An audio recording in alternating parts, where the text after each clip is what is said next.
Paulit-ulit na po ito. Nagtataka tayo, ba't may nagre-rebellion? Paano hindi magre-rebellion? Patuloy ang pangloloko.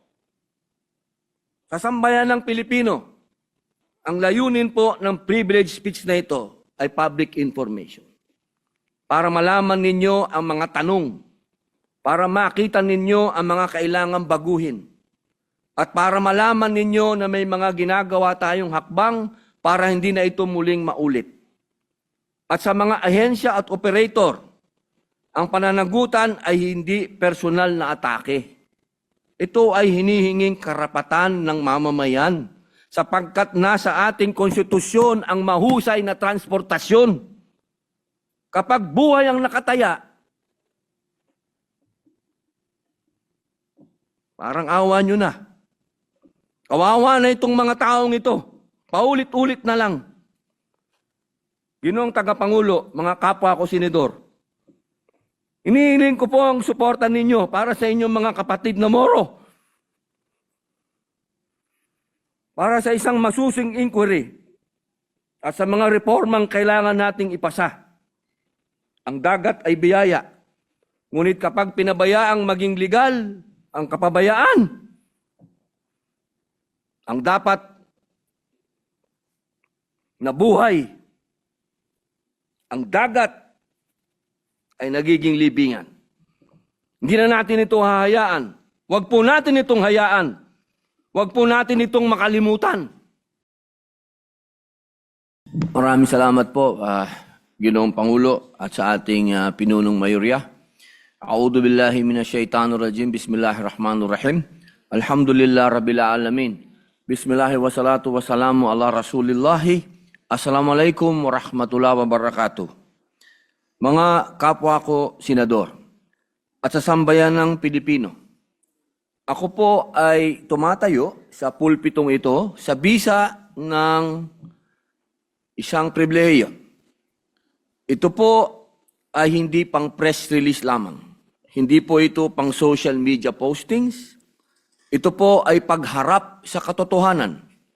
Dahil sa dagat na dapat nagdadala ng kabuhayan at transportasyon, may mga kababayan po tayong hindi na nakabalik sa kanilang mga tahanan. Nais ko pong ibahagi ang account ng mga survivors mula sa trahedya ng MV Tricia Kirsten 3 noong ika-26 ng Enero 2026. Kami po ay nagtungo at nakipagpanayam sa mga survivors, pamilya ng mga nananatiling nawawala at pamilya ng mga pumanaw. Kami rin po ay nagtungo sa sinasabing maaaring pinaglubugan ng passenger vessel sa ibinigay na direksyon po ni Attorney Sahili noong linggo, ika-1 ng Pebrero.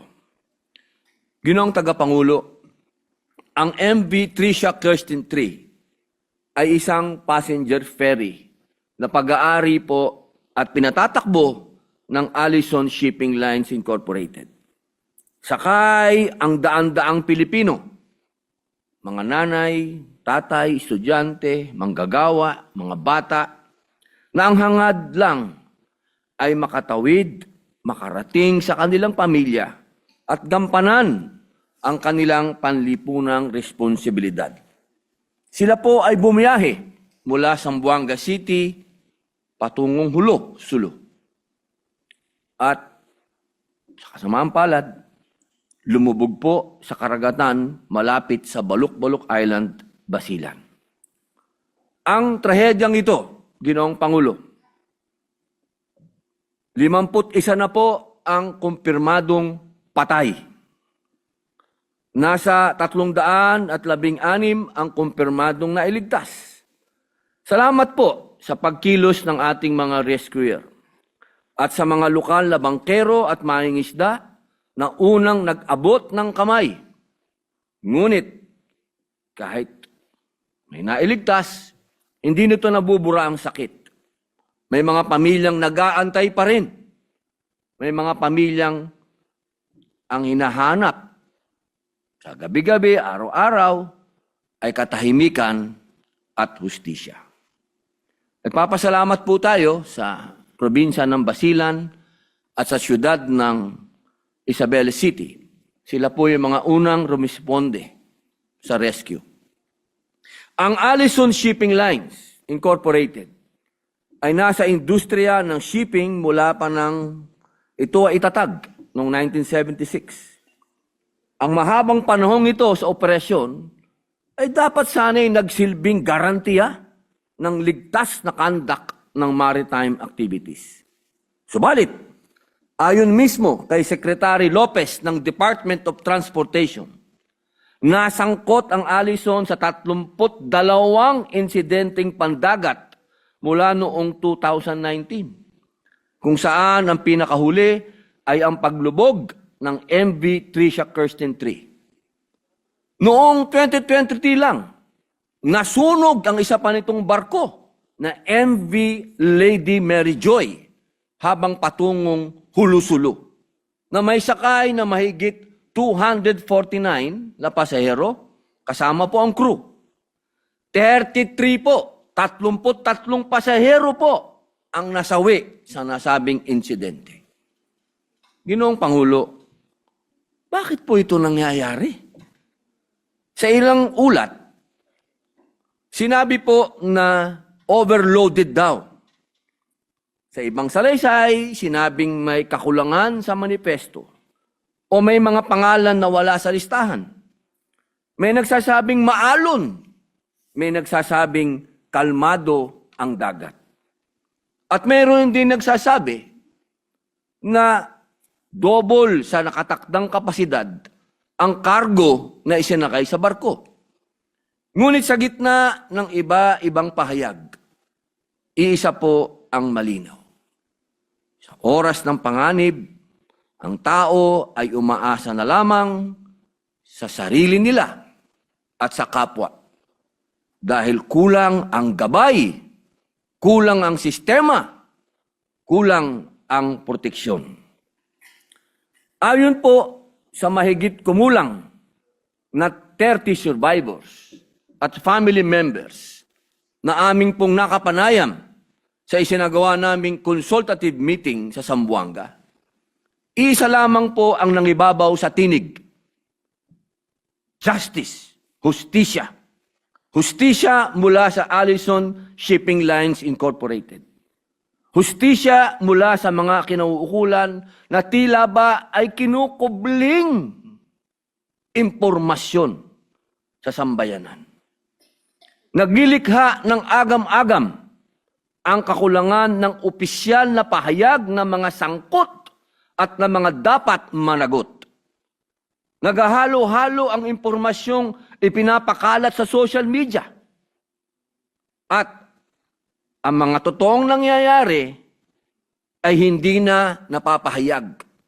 Nagkakaroon na lamang ng tinatawag nating PR management. Bakit nga ba ganito? Makalipas lamang ang 8 araw, tsaka lamang po natagpuan ang lumubog na MV Tricia Kirsten 3. 8 araw, 8 days. Na para bang ipinagpaliban ito bago ito makita. Iniisip ko pa lamang po ay nadudurog na po yung puso ko.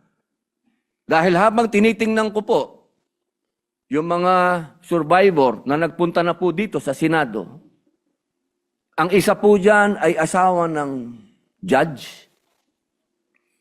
na ilang araw na po niyang inaantay ang balita mula sa Allison at sa ating mga opisyal, sa Marina, sa Coast Guard. Wala pong maibigay na malinaw na impormasyon. Napakahirap po para sa isang tao, sa isang asawa, sa isang anak, sa isang kapatid, na sa 8 araw ay wala ka pang nakukuhang tamang impormasyon. Inulat lamang po din na 10 lang daw ang missing mula sa paglubog. Ngunit makalipas po ang ilang araw, ay may natagpo ang 11. At sa sumunod na araw, 4. At sumunod na araw, 3. Hanggang ngayon po, mga mahal kong kasama, ay nadadagdagan pa. Alam nyo, mga kasama, kapag ganito ang klase ng impormasyon, hindi po tayo nakatutulong sa mga biktima. Lalo pa lang po natin silang pinahihirapan kung ang mga impormasyon mula sa mga inaasahan natin ay edited na. Hindi po natin malaman kung kanino sila pumapanig. Ang barko dapat, kapag lumubog, 2 bagay dapat ang kasabay na umaangat. Ang katotohanan at ang pananagutan. At dito ko po sinasabi, ang trahedyang ito ay hindi lang aksidente. Ito ay salamin ng mas malalim na problema, ang ating maritime safety culture. Ang Pilipinas po ay bansang pulo-pulo. Sa Zamboanga, Basilan, Sulu, Tawi-Tawi, at marami pang lugar, ang barko ay hindi luho. Ito ang tulay ng kabuhayan, pag-aaral, pagdinig sa korte, pag-uwi sa pamilya, kapag ang kalsadang dagat ay hindi ligtas. Araw-araw po tayong naglalaro sa buhay ng tao. Kaya ang tanong ngayon, Ginoong Pangulo, hindi lang bakit lumubog, kundi una, seaworthy ba at maayos ang maintenance ng barko? Dahil meron pong nagsasabi na isang survivor, nung siya ay gumamit ng toilet, nakita niya may tiles sa gilid na parang mahuhulog. Ang ginawa niya, bilang pagmamalasakit, inayos niya yung tiles. Pag-ayos niya ng tiles, nalaglag yung tiles at nakita niyang puro kalawang yung barko. Sana, ang inspeksyon ay lagi pong ginagawa bago ang paglalayag nito. Tama ba ang cargo securing? Sa mga roro, ang sasakyan at kargamento, hindi basta karga. May nagsasabi po na ang laman daw ng barko ay 8 malalaking truck na hindi po ito nakatali ng maayos. Na kapag kumalas, pwedeng magpalipat-lipat ng bigat at magpabagsak, magpalubog sa barko. At ayon po sa mga survivor, dahil po sa paglipat nung weight, nung bigat nitong mga truck na to, lumubog po ang barko, walang 1 minuto, ganong kabilis. Tumagilid, lumubog ng napakabilis dahil sa bigat ng dala. Kumpleto ba at accessible ba ang life vest? Ang sabi po ng mga survivor, ang mga ginamit na life vest po doon ay una, luma. Pangalawa, ay hindi nila malaman kung paano gamitin dahil wala man lang nagpakita kung paano ito isusuot. Di ba sa aeroplano may pinakikita ng stewardess o ng steward kung paano. Doon sa barko, wala po. Bahala ka na. Sumunod, nasaan ng crew sa oras ng emergency? Ang sabi po ng mga survivor, hindi nila makita yung crew. At ang nagsabi pa sa kanila na tumagilid ang barko, hindi po crew kundi Coast Guard. Nasaan ang alarma? Wala din daw pong umalarma. Walang announcement. Walang gabay. Nasaan ang coordination at communication chain para sa rescue? Nung ako po ay naglayag galing ng Nabotas papuntang Kalayaan Island, meron po yan international radio frequency. Na kapag kailangan mo ng SOS, makakatawag ka dun sa frequency na yon na lahat ng barko doon sa paligid maririnig ang distress call. Hindi po malaman kung bakit dumating ang rescue pagkalipas ng 3 oras. Ang lapit lang po ng mga isla doon, ang dami pong barko, fishing vessel sa tabi. Hindi po malaman kung bakit hindi nakatawag ng distress call ang kapitan. At ang pinakamahalaga, inuulit ko po, tama ba ang mga ulat na nakarating sa publiko? Bakit hindi nagtutugma ang reports sa personal na kwento ng mga survivor? Ito po ang mga dahilan kung bakit inihain po natin ang Senate resolution na nag-uutos sa naangkop na Senate Committee na magsagawa po ng masusing investigasyon sa paglubog ng MV Tricia Kirsten 3 upang matukoy ang tunay na sanhi, ang mga naging pagkukulang at ang mga dapat managot, at upang magbunga ito ng konkretong batas at reforma. Nagpapasalamat po tayo ng buong puso, ang mga kapatid niyo pong mga Muslim at Kristiyano, kaming lahat, dahil inumpisahan na po ni Senador Raffy Tulfo ang pagdinig ng kanyang komite ng public services para dito. Sa mga susunod na pagdinig, sigurado tayong sisilipin ng komite ang mga sumusunod. Una, operator at ship management. 2, crew competence at training. 3, marina standards at audit process. 4, PCG pre-departure inspection at onboard safety procedures. 5, port operations at ticketing manifest control. 6, search and rescue protocols at response times. Kung may isang aral na paulit-ulit sa kasaysayan ng ating maritime tragedies, ay ito. Kapag mali ang listahan, mali ang rescue response. At mali ang magiging identification process. Bigyan po natin ng dignidad ang bawat pasahero dahil buhay po ito. Meron po yan nanay, may tatay, may asawa, may anak, may kapatid, may lolo, may lola, may pamilya. Kailangan natin ng nationwide requirement para sa digital ticketing at real-time manifest verification.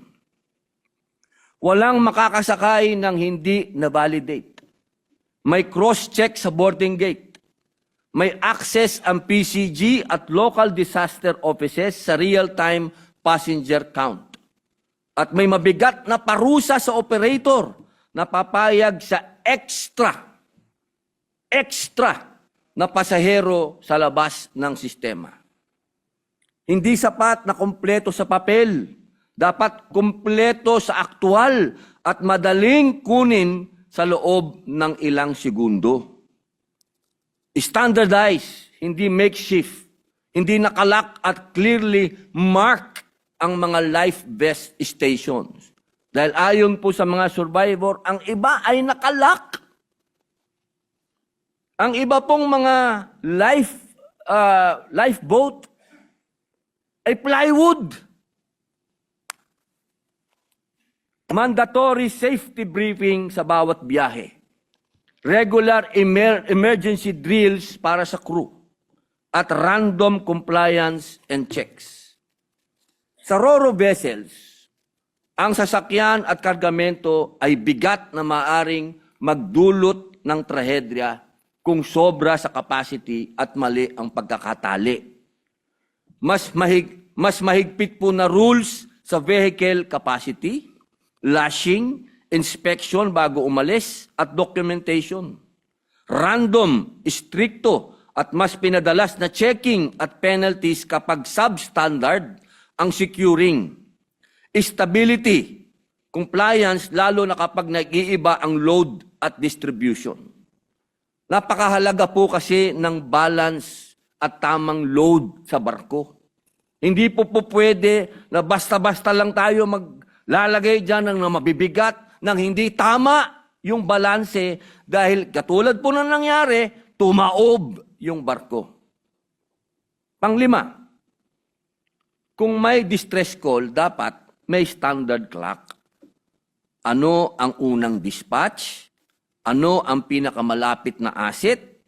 Ano ang coordination sa LGU, Navy, Air Force at civilian responders? Paano ipapaabot sa publiko ang malinaw at structured updates? Hindi po pa iba-iba. Hindi po pwedeng pinaglalaruan po natin ng emosyon ng bawat tao.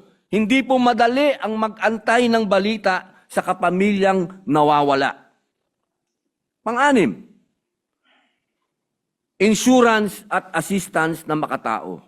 Kung ang minimum insurance ay maliit, mabagal at tadtad ng kung ano-anong pahirap ng dokumentasyon, ang lalong nakakadagdag sa dalamhati ng pamilya ng mga nasawi. Repasuhin po natin ang mandatory passenger insurance coverage. Gawing mabilis, simple at transparent ang claim process. At kung may negligence, hindi dapat insurance lang. Dapat may karagdagang pananagutan. At sana po, wala pong lukuhan. Kasi po, doon po sa nangyari, yung ating mga survivor, pumupunta po doon sa Allison at humihingi ng financial support. Dahil siyempre po, galing po yan sa malalayong lugar.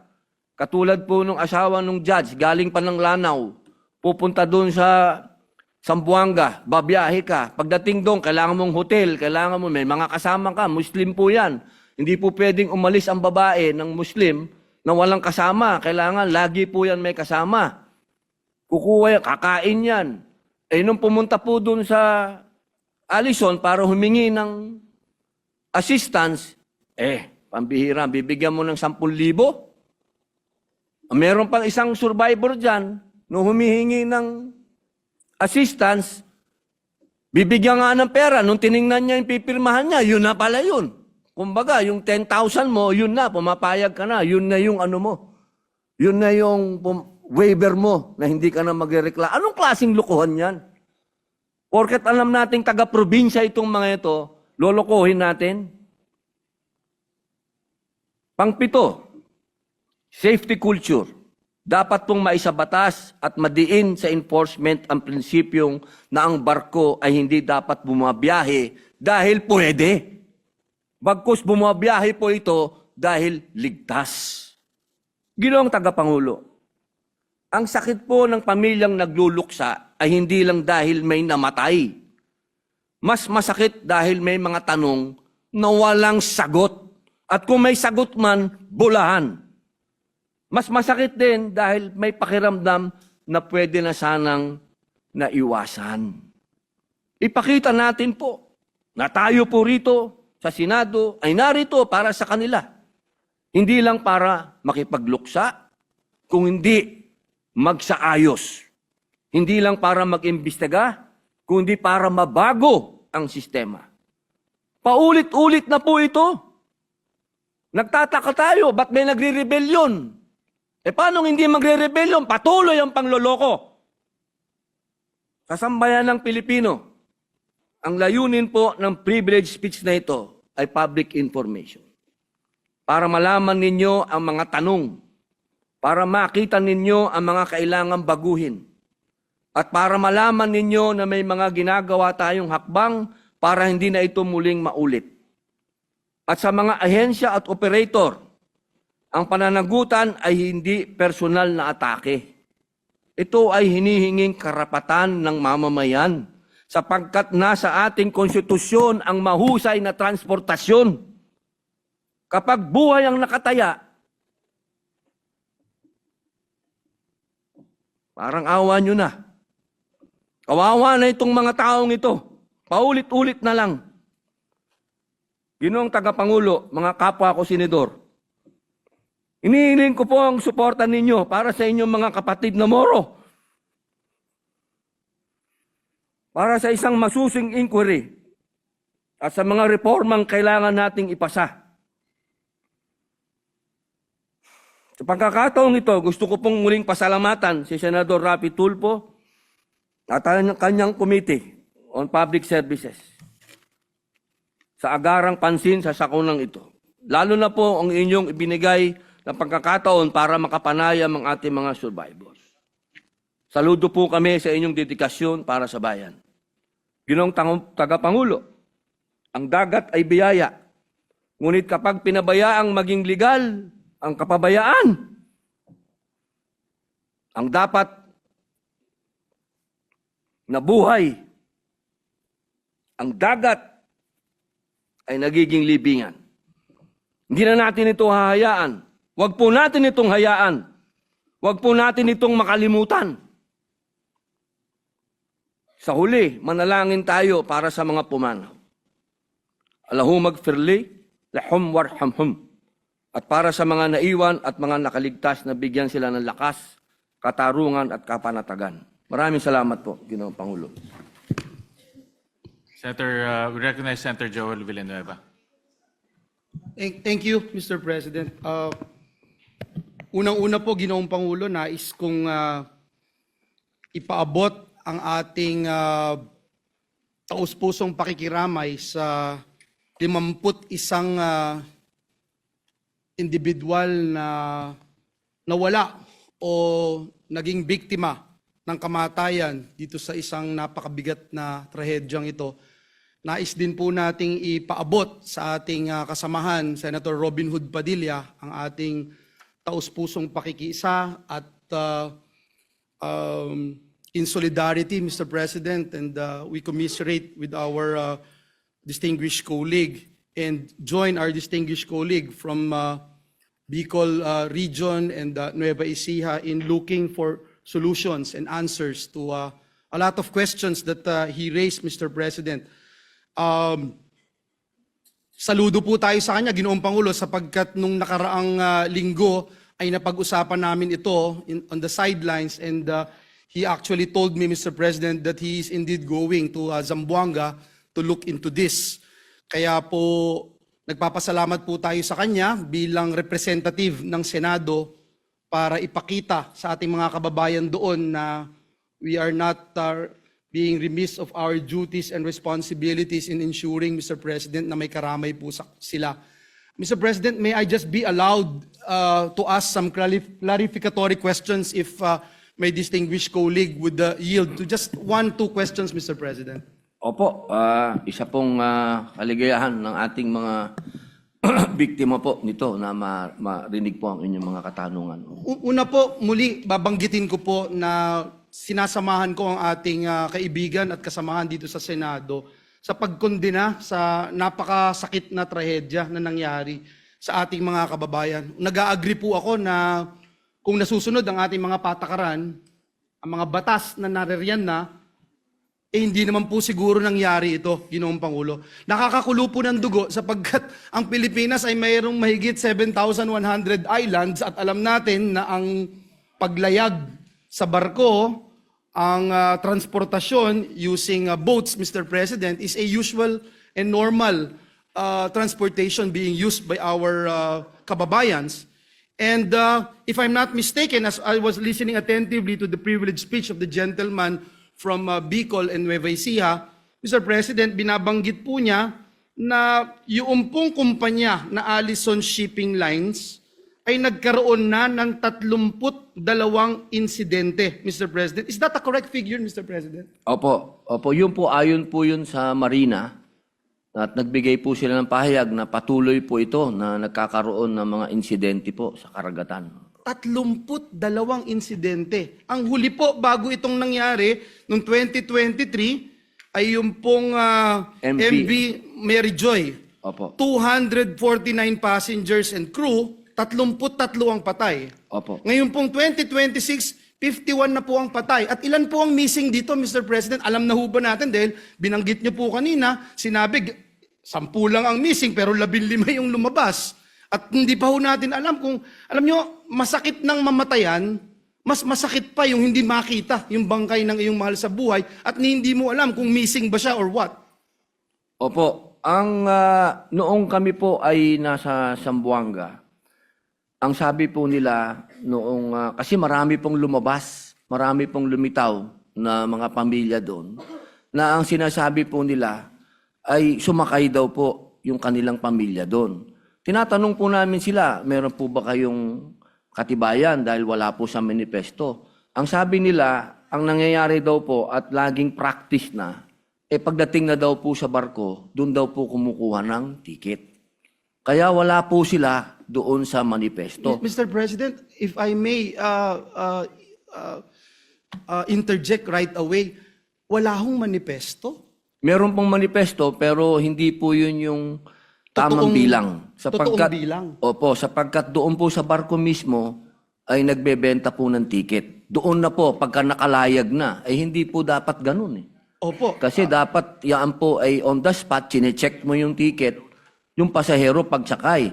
Kaya nga po yung isang survivor, ang sabi niya, yung iba daw po nakahiga sa floor dahil walang kama. Ibig sabihin, sobra po yung pasahero, overloaded. Nakakalungkot, Ginoong Pangulo, dahil ito'y basic na, kumbaga, sasakay ka, hindi mo pa sigurado kung ano yung sasakyan mo, binibigay mo yung tiwala mo doon sa worthiness ng barko, binibigay mo yung tiwala mo doon sa competence ng mga crew, binibigay mo yung tiwala mo sa competence ng kapitan ng barko, etc. Pero ganito po yung mangyayari. Mr. President, hindi ko patatagalin itong aking interpellation, pero gusto ko lang malaman, Mr. President, mula sa ating kaibigan, kay Senator Robin Hood Padilla, ano na po ang status ngayon nitong Allison Shipping Lines? Ilan ho ba ang barko nito? Ilan na po yung bumabiyahe pa rin? Sila po ba ay pinigilan muna ngayon habang iniimbestigahan po yung kanilang mga sasakyang pandagat, Ginoong Pangulo? Opo, ngayon po, tayo po ay bagamat may pagkukulang po ang Marina sa usapin na ito, nagpapasalamat po tayo sa kanila sapagkat ngayon po grounded po lahat ang kanilang paglalayag. At hanggang sa ngayon po ay kinukumpirma namin yung mga lumalabas po na sa amin pong sariling investigasyon dahil ito po ay ipinasa na po namin kay Senator Raffy Tulfo. Pero sa amin pong sariling investigasyon, nung nagpunta po kami doon, ay talagang patunay po talaga na napakarami pong barko ng Allison ang luma na at hindi na po naiintindihan kung bakit ito'y nakakalayag pa. Kaya talaga pong kailangan na po talagang busisiin ito dahil yung isa nga pong kwento halos lahat daw po ng, alam niyo po, kapag ka ikaw ay may shipping line, dapat may shipyard ka. Yes. Ang kwento nila, nasaan ang shipyard ng Allison? Sana ipakita nila kung nasaan yung mga barko nila na luma na hindi na pinatatakbo. Dahil sa ngayon daw po, nasaan yung mga barko na yon? Mukhang pinalubog na lahat. Yun po yung mga kwento na sana ay masagot sa investigasyon po. Dahil tunay po, kaibigang Joel, Senador, Idol, ito po'y napakasakit na para sa ating mga kapatid dahil paulit-ulit at laging buhay po ang kapalit Hindi na po ito pati bata noong doon po sa nangyaring sunog doon sa bago po itong huli.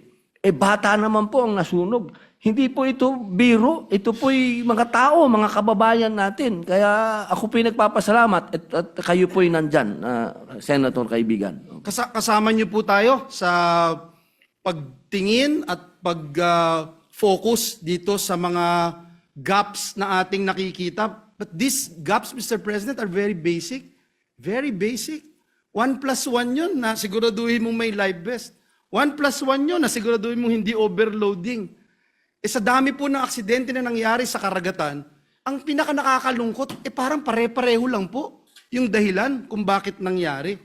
Hindi ko alam, Ginoong Pangulo, sa ating kasamahan, Senator Robin Hood Padilla, kung meron po siya bang impormasyon, datos, as to who or the Marina or whatever agency of the government na gumagawa ng inspeksyon, gaano ka-often, Mr. President, yung pag-inspect o yung pagtingin dito sa mga ship na ito, sa mga naglalayag na barko na ito, annually ba? Per voyage ba? Ito ba ay based on risk profiling, Mr. President? Dahil sa gana ng aking pagkakaalam, Ginoong Pangulo, hindi naman po pwedeng ang iyong barko ay worthy yan forever. Kung sa pag-ibig nga daw, walang forever, di lalo na doon sa barko, Mr. President. At puro kalawang na nga po yung nakita ng mga survivor, Mr. President.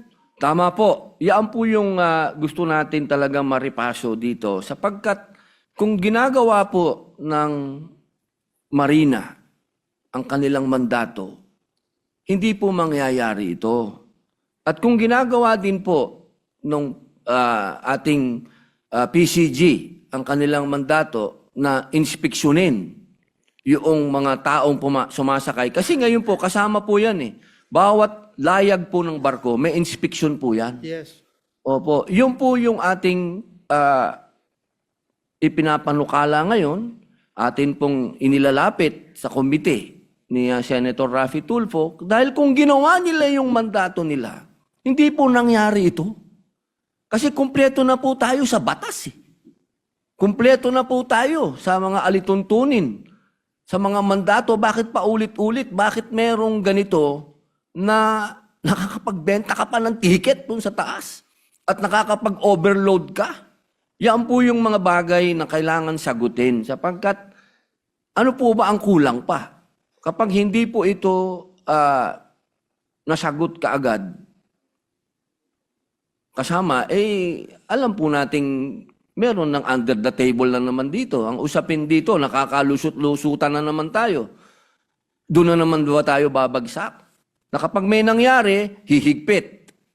Kapag natapos na, nakalimutan na ng taong bayan, naayos na ng insurance, nabayaran na yung mga, okay, balik na naman tayo sa happy-happy. Yan po ang nangyayari. Kaya po sana, ito pong ganap na ito, makagawa po tayo ng hakbang na mas meron na po talagang managot. Kasi dati po talaga, kaibigan, ang nangyayari kasi walang nananagot na operator eh. Yun ang problema.